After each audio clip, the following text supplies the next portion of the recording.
देश विरोधी कानून है जी, देश की जनता को गुलाम बनाने वाले कानून हैं और इस देश के किसानों की जमीन को लेकर जो उनके उद्योगपति यार हैं उनके यहाँ देने की, गिरवी रखने की सारी साजिश है। हालांकि मोदी जी हर जगह यही कह रहे हैं कि किसान के लिए भलाई के लिए, लेकिन ये कानून किसान की भलाई का नाम लेकर जो उद्योगपति हैं, इस देश के पूंजीपति हैं, विशेषकर अंबानी और अडानी जैसे लोग हैं, ये सिर्फ उनकी भलाई के लिए काम है। वो कह रहे हैं किसानों की आमदन दुगनी हो जूगी, 2022 का टीचा रखा भी 2022 तक तो दुगनी आमदन हो जानी है, इदां दे कानून ने। 3 शब्द हैं अंग्रेजी में, उसकी क्वालिटी, उसका ग्रेड और उसकी जो स्टैंडर्ड, ये 3 शब्द हैं जो फसल का होना चाहिए। वो अगर होंगे और वो इसके लिए कोई तीसरा व्यक्ति आके सर्टिफाई करेगा कि हाँ यही है, तभी वो खरीदेगा, अन्यथा एग्रीमेंट के बावजूद भी वो नहीं खरीदेगा। तो जब मेरी और उस कीमत तय हो गई, यानी व्यापारी और किसान के बीच में, तो सरकार की एमएसपी का मतलब क्या रह गया? 500 रुपए में फोन दिया था अंबानी ने, 500 रुपए में मोबाइल फोन फ्री में कनेक्शन दिया था, और वही कनेक्शन आज तारीख में 700 रुपए में दे रहा है। दे रहा नहीं दे रहा? कब दे रहा है? जब पूरे उस पर एकाधिकार उसने कर लिया, जब मार्केट में दूसरा कोई रहेगा ही नहीं। 5 लाख से 6 लाख करोड़ रुपए की टैक्स में छूट दे रही है, 5 लाख से 6 लाख करोड़ की टैक्स में छूट। इसके अलावा ये सरकार, मोदी सरकार, पिछले 5 साल में 6,60,000 करोड़ रुपए उनका कर्जा माफ कर चुकी है। नरेंद्र तोमर वालों कहा गया है भी जो ये किसान ने इन्हां नूं ना पाकिस्तान की सह है जां चीन की कोई चाल है, ये बैठे तो तोमर साहब से ये पूछो। हालांकि बेचारे तोमर साहब की तो कोई औकात ही नहीं है। अगर हम पाकिस्तानी हैं, हम खालिस्तानी हैं, हम आतंकवादी हैं, चीन और पाकिस्तान के इशारे पे काम कर रहे हैं, हमसे बात क्यों कर रहे हो भाई? आपने 6-7 बार हमसे चर्चा कर ली, तो खालिस्तानियों से चर्चा कर रहे हो भाई? हम ना खालिस्तानी हैं ना कुछ हैं, हम तुम्हारी तरह देशद्रोही नहीं हैं। इस देश में अगर सबसे बड़ी देशद्रोह वाली कोई पार्टी है या कुछ लोग हैं, तो बीजेपी के लोग हैं, आरएसएस के लोग हैं, यही लोग हैं।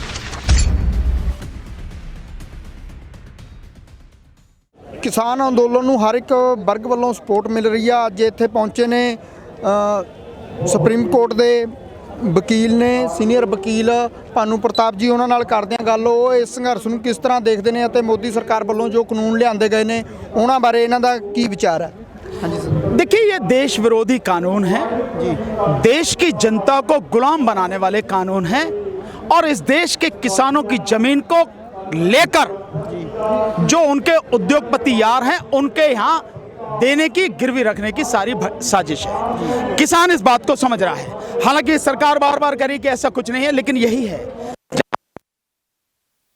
जाता है कि ये कानून किसान की भलाई के लिए नहीं। हालांकि मोदी जी हर जगह यही कह रहे हैं कि किसान के लिए भलाई के लिए, लेकिन ये कानून किसान की भलाई का नाम लेकर जो उद्योगपति हैं, इस देश के पूंजीपति हैं, विशेषकर अंबानी और अडानी जैसे लोग हैं, ये सिर्फ उनकी भलाई के लिए काम है। और केवल 2 का नाम इसलिए कि अडानी के गोदाम होंगे, माल किसानों से उसमें आएगा और वहां से फिर रिटेल शोरूम पर जो अंबानी के जो शोरूम्स हैं, जो अंबानी की दुकानें हैं, उन पे बिकेगा, जो देश में जिनकी संख्या 8,784 के लगभग है।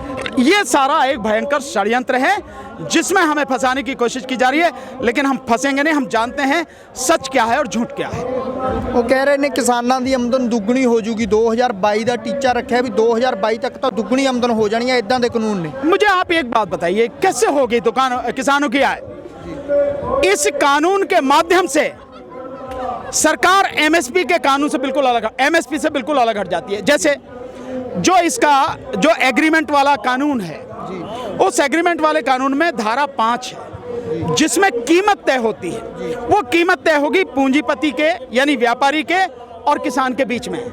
तो जितनी तय हो गई उसी कीमत पर वो खरीदेगा, अगर उसी स्टैंडर्ड का, 3 शब्द हैं अंग्रेजी में, उसकी क्वालिटी, उसका ग्रेड और उसकी जो स्टैंडर्ड, ये 3 शब्द हैं जो फसल का होना चाहिए। वो अगर होंगे और वो इसके लिए कोई तीसरा व्यक्ति आके सर्टिफाई करेगा कि हाँ यही है, तभी वो खरीदेगा, अन्यथा एग्रीमेंट के बावजूद भी वो नहीं खरीदेगा। तो जब मेरी और उस कीमत तय हो गई, यानी व्यापारी और किसान के बीच में, तो सरकार की एमएसपी का मतलब क्या रह गया? सरकार की एमएसपी कहाँ रही? तो सरकार तो एमएसपी से वैसी बाहर हो गई। इसके अलावा अगर सारे व्यापारी जिस तरह से जो तीसरा कानून है इसेंशियल कमोडिटीज एक्ट का, जब सारी छूट दे दी गई, सारे बंधन हटा दिए गए, तो व्यापारियों के पास पैसा है, उद्योगपतियों के पास पैसा है, सारा अनाज खरीद के वो अपने गोदाम में रख लेंगे और गोदाम में रखने के बाद जब उसकी कीमत 4 गुना 5 गुना होगी वो तब निकालेंगे। तो इससे किसको फायदा होगा? इससे हर व्यक्ति पर असर पड़ेगा, देश का जो हर व्यक्ति है उस पर असर पड़ेगा। और किसान तो शायद इस कीमत से बच भी जाएगा 4 गुना 5 गुना से, क्योंकि वो तो अपने खर्चे के लिए निकाल के अनाज रख लेगा साल भर के लिए। बाकी लोगों को तो उस बाजार से खरीदना है ना, और उसी कीमत पर खरीदेंगे जिस पर बेचा जाएगा। बेचेगा कौन? अंबानी। और उससे कौन खरीदेगा? अंबानी किससे खरीदेगा? अडानी से। यानी उसके गोदाम माल उसमें आया, वहां से रिलायंस के यहाँ आया, वहां से आपको खरीदना है, तो जो मर्जी पे चाहे बेचे, इस तरह से बेचेगा। आपको ध्यान है 500 रुपए में फोन दिया था अंबानी ने, 500 रुपए में मोबाइल फोन फ्री में कनेक्शन दिया था, और वही कनेक्शन आज तारीख में 700 रुपए में दे रहा है। दे रहा नहीं दे रहा? कब दे रहा है? जब पूरे उस पर एकाधिकार उसने कर लिया, जब मार्केट में दूसरा कोई रहेगा ही नहीं, जब उसके साथ में कंपटीशन करने वाला रहेगा नहीं, अकेला वही रहेगा, तो जिस भी कीमत पे चाहेगा बेचेगा। तब पता लगेगी लोगों को कि कितने खतरनाक कानून है। इसलिए जो ये कानून बना रही है, बता रही है, इससे दुगनी नहीं होगी। दुगनी कैसे होगी किसान की आय जो आप चाहते हैं? एक बार पूरे देश के किसानों का कर्जा आप माफ कीजिए, जितना भी कर्जा है 12.5 लाख करोड़ के लगभग, 12 लाख करोड़ के लगभग पूरे देश पर आज की तारीख में कर्जा है किसानों पर। आप इसे माफ नहीं कर सकते। कैसे नहीं कर सकते? इस देश में 2004 से जो ये उद्योगपति हैं, इनको सरकार हर साल 5 लाख से 6 लाख करोड़ रुपए की टैक्स में छूट दे रही है। 5 लाख से 6 लाख करोड़ की टैक्स में छूट। इसके अलावा ये सरकार, मोदी सरकार, पिछले 5 साल में 6,60,000 करोड़ रुपए उनका कर्जा माफ कर चुकी है। कर्जा माफ कर चुकी है। उनमें 68,000 करोड़ रुपया उनका कर्जा है जो 50 लोग इस देश के बैंकों से जनता का पैसा लेके लूट के विदेशों में बैठे हैं, आए भी नहीं, उनका कर्जा माफ कर दें। तो जब आप 5 लाख करोड़ रुपए का टैक्स में छूट दे सकते हो, उनका कर्जा माफ कर सकते हो, आप किसान का कर्जा एक बार पूरी तरह से उसे कर्ज मुक्त नहीं कर सकते? कर सकते हैं, लेकिन आपको किसानों की चिंता नहीं है। आपको चिंता किसकी? उद्योगपतियों की, जो पूंजीपति हैं उनकी, क्योंकि उनके तो जहाज हैं जिनमें बैठ के आप प्रचार कर सकते हो। किसान के पास क्या है? किसान के पास तो भैया वो तो मिट्टी में मिलके अपने मिट्टी जैसा रंग बना के अपने बच्चों को पालता है। यही है ना किसान का। तो अगर सरकार चाहे तो एक तो पूरी तरह से कर्जा माफ करे, दूसरा जो एमएसपी है उस एमएसपी को कानूनी दर्जा दो, और एमएसपी भी वो होनी चाहिए जो स्वामीनाथन कमीशन के हिसाब से C2, जिसमें किसान की मेहनत भी शामिल है, केवल लागत नहीं मेहनत भी शामिल है, उस पे 50%। और वो कितनी बैठेगी? आज की तारीख में अगर हम गेहूं की बात करें, 1975 रुपए गेहूं का एमएसपी है सही मायने में। और इस सरकार ने तो स्वामीनाथन कमीशन की रिपोर्ट लागू करने के लिए वादा भी किया था। ये सरकार ईमानदारी से अगर एमएसपी दे तो आज की एमएसपी गेहूं की बैठेगी तकरीबन 2800। आप इतना दीजिए हमें, आप इतनी एमएसपी दीजिए हमें, और एक बार पूरी तरह से कर्जा माफ कर दीजिए, अपने आप आय दुगनी हो जाएगी। आप अच्छी किस्म के बीज दीजिए। हालत क्या हो रही है? आप जब हमसे खरीदते हैं, हमसे किस हिसाब में खरीद रहे हैं? गेहूं खरीदा जा रहा है एमएसपी 1975, खरीदा जा रहा है 1300 रुपए 1400 रुपए। जो धान है एमएसपी है उसकी 1868 रुपए, खरीदा किस भाव जा रहा है? 1100 रुपए, 1000 रुपए। जो एमएसपी मक्का की एमएसपी है 1850, हमसे किस भाव में खरीदी जा रही है? हमसे खरीदी जा रही है 700 रुपए, 800 रुपए, 900 रुपए। जो मूंग है उसकी एमएसपी है 7,165 रुपए, हमसे खरीदी जा रही है 3100 रुपए, यानी आधी भी कीमत नहीं मिल रही। तो एमएसपी हमें दिलाइए, और वो एमएसपी भी स्वामीनाथन कमीशन के हिसाब से 50% बढ़ा के।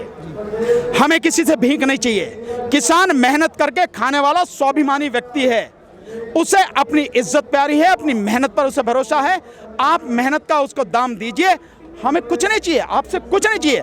आप बीज हमसे दे रहे हैं, गेहूं हमसे ले रहे हैं आप 1300-1400 रुपए, और जब गेहूं का बीज लेने जाएं तो मिलता है 4800 रुपए, 5000 रुपए। यानी हमारी ही चीज आप हमें 4 गुना दाम में दे रहे हो। इसी का तो रोना है, इसी के लिए तो सारे कानून, ये सारी इसका विरोध कर रहे हैं। इसीलिए हमारा कहना है कि तीनों कानून वापस लो, एमएसपी को कानूनी दर्जा दो।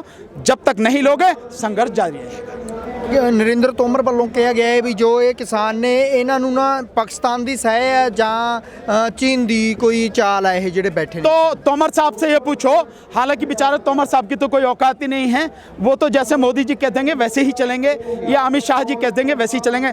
ये पूछो आप उनसे, अगर हम पाकिस्तानी हैं, हम खालिस्तानी हैं, हम आतंकवादी हैं, चीन और पाकिस्तान के इशारे पे काम कर रहे हैं, हमसे बात क्यों कर रहे हो भाई? ये 20 पेज का प्रस्ताव क्यों भेज रहे हो कि हम इस पर चर्चा करें?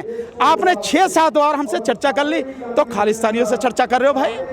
ये सब झूठा प्रचार है। और बीजेपी अकल नाम की चीज तो है नहीं, अपनी ही जाल में फंस जाती है, अपनी ही बातों में फंस जाती है। जैसे ये फंसी, अगर हम खालिस्तानी हैं तो बात क्यों कर रहे हो, और बात कर रहे हो तो हम खालिस्तानी हैं नहीं। और ये सच है कि हम सच्चे किसान हैं, हम बड़े सीधे सरल स्वभाव के मेहनतकश इंसान हैं। हम ना खालिस्तानी हैं ना कुछ हैं, हम तुम्हारी तरह देशद्रोही नहीं हैं। इस देश में अगर सबसे बड़ी देशद्रोह वाली कोई पार्टी है या कुछ लोग हैं तो बीजेपी के लोग हैं, आरएसएस के लोग हैं, यही लोग हैं जो इस देश को तबाह और बर्बाद करने पर तुले हैं। हम तो सारे के सारे देशभक्त और सच्चे लोग हैं। किसान संघर्ष ਨੂੰ ਢਾਹ ਲਾਉਣ ਲਈ ਇੱਥੇ ਵੀ ਸ਼ਰਾਰਤੀ ਅੰਸਰ ਛੱਡੇ ਜਾ ਰਹੇ ਨੇ, ਕਿੱਦਾਂ ਦੇਖਦੇ ਹੋ? वो लगातार कर रहे हैं। देखिए, हमें सावधान रहना, हर किसी को बहुत ही सतर्क रहना है। इस आंदोलन को तोड़ने की कोशिश लगातार जारी है। इस आंदोलन में कुछ लोगों को घुसाया जा रहा है, कुछ किसानों को खरीद के, कुछ ऐसे लोग हैं जो बिकाऊ होते हैं उनको खरीद के आगे लाने की बात की जा रही है। इसीलिए कुछ किसान जो बात कर रहे हैं कि हमें एमएसपी की गारंटी दे दो, भाई एमएसपी की बात ही नहीं है। बात तो यह है कि तीनों कानून वापस लो, एमएसपी को कानूनी दर्जा दो, ये बात है ना। तो एमएसपी की गारंटी का क्या करेंगे हम, हमें मालूम है। तो हम सबको इस पर निगाह रखनी है। जो भी किसान अगर एमएसपी की बात करता है, केवल एमएसपी की, तो समझ लीजिए कि वो बीजेपी का आदमी है, हमारे बीच में गद्दार है, उनको घुसाया गया है। हमें उससे सावधान रहना है। इसके अलावा जो किसान से कह रहे हैं कि भाई ये कानून हाँ हमारी भलाई के लिए हैं, वो सारे के सारे बीजेपी के एजेंट हैं, इस देश आंदोलन को तोड़ने के लिए। हम सबको सावधान रहना है। ਕੇਜਰੀਵਾਲ ਨੂੰ ਕਿੱਦਾਂ ਦੇਖਦੇ ਹੋ? ਉਹਨਾਂ ਨੇ ਕਿਹਾ ਗਿਆ ਅਸੀਂ ਸਪੋਰਟ ਕਰਾਂਗੇ, ਇੱਕ ਦਿਨ ਦਾ ਭੁੱਖ ਹੜਤਾਲ ਵੀ ਰੱਖਾਂਗੇ। और केजरीवाल तो आरएसएस का एजेंट है भाई, बीजेपी की भी टीम है। एक तरफ तो केजरीवाल जी इन कानूनों को नोटिफाई कर देते हैं, नोटिफिकेशन कर देते हैं, दूसरी तरफ आंदोलन में आने की बात करते हैं। आप क्या कर रहे हैं यार? कम से कम अपने से तो ईमानदारी करो। आप अगर आप किसानों के साथ है तो नोटिफाई क्यों करा आपने? इसका मतलब आप बीजेपी के साथ हैं। और मैं बार बार कह रहा हूँ, सीए एनआरसी का आंदोलन में भी कहा कि केजरीवाल बीजेपी की बी टीम और आरएसएस के आदमी हैं, आरएसएस के एजेंट हैं। इनकी पूरे जहां से ये शुरू हुआ है वो सारी जड़ देख लीजिए, ये है स्थिति। किसान आंदोलन अगे कित्थों तक चलूगा, की लगदा रद्द होणगे? जब तक जीतेंगे नहीं, हमारी मांगे मानी नहीं जाएंगी, हम लड़ते रहेंगे। हाँ जी, ये सन सुप्रीम कोर्ट के सीनियर वकील भानु प्रताप जी, जिन्हों का कहना है कि जदों तक ये कानून रद्द नहीं होणगे असीं लड़ते रहांगे, चाहे सानू कोई भी कुर्बानी देनी पवे, असीं ये कानून जिहड़े रद्द करवा के रहांगे। कैमरामैन मनविंदर टिवाणा दे नाल, कैमरामैन जतिंदर टिवाणा दे नाल मनविंदर सिंह टिवाणा, पंजाबी लोक चैनल, कुंडली बॉर्डर, दिल्ली।